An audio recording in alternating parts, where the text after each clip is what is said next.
توقعات، وهلا بدك تعطينا مجموعة مجموعة جديدة من توقعات ليلى عبد اللطيف اللي مخصصتيهم يلا لهالحلقة قبل ما نطلع فاصل إعلاني. أكيد. أنت كريمة ونحن بنستاهل. لا أكيد، لمحضرتهم يعني. علي، بنشوف جريمة اغتيال حصلت بلبنان وذهب ضحيتها شخصية قيادية بارزة هو وأفراد عائلته.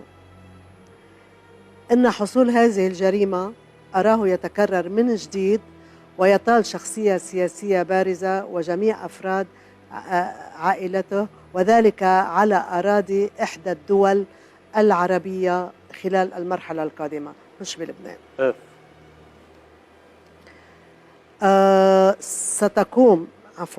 ستقوم المملكة العربية السعودية وتحت رعاية وقيادة ولي العهد السعودي سمو الأمير محمد بن سلمان حفظه الله بإنشاء مجمع جامعي ضخم وكبير وغير مسبوق، وذلك خلال السنوات القادمة أو الأشهر القادمة، الله العليم.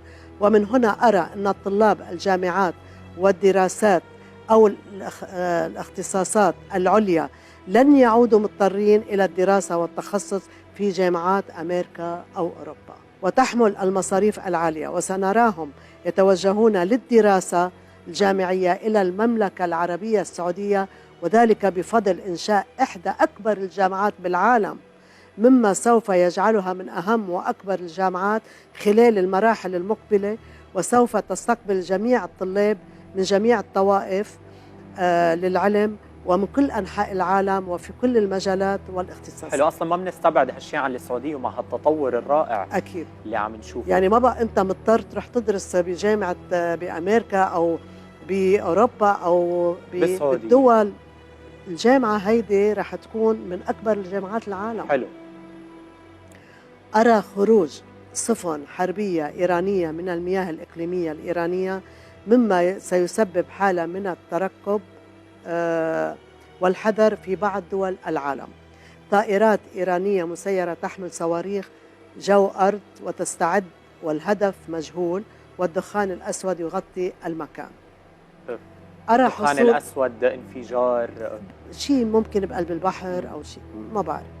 أرى حصول عملية اغتيال تطال شخصية عراقية للأسف سياسية بارزة. طيران حربي إيراني بيظهر في الأجواء بشكل مفاجئ، ومضادات القوات الإيرانية تساعد وتتصدى من الأرض. المرحلة القادمة علي ستشهد تطورات تؤدي إلى تقارب سعودي وإيراني وبشكل مفاجئ، وهنا أرى أمريكا تستنفر والعدو الإسرائيلي يتوعد ويهدد.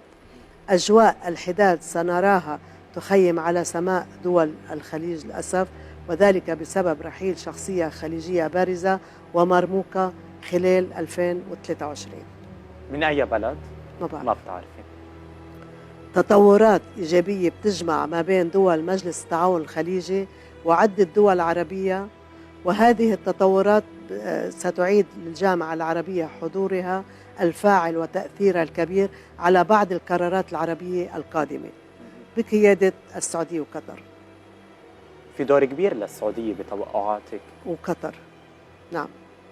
الاتفاق على سلامة وتأمين الحدود بين دول الخليج.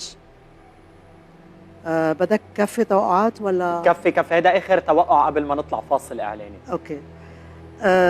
الاتفاق على سلامة وتأمين الحدود بين دول الخليج وبعض الدول العربية من عمليات التهريب سيؤدي إلى القضاء على جزء كبير من التهريب وصناعة الممنوعات بكل أنواعها.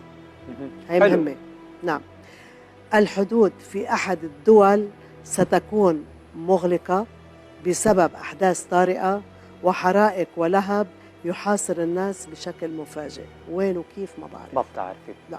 رح نكفي ست ليلى بكتاب الشهرة الخاص فيك والمزيد من التوقعات، بس خلي لنا هيك آخر مجموعة لآخر فاصل إعلاني، ورح نطلع هلأ فاصل إعلاني سريع ومنتابع مشاهدينا.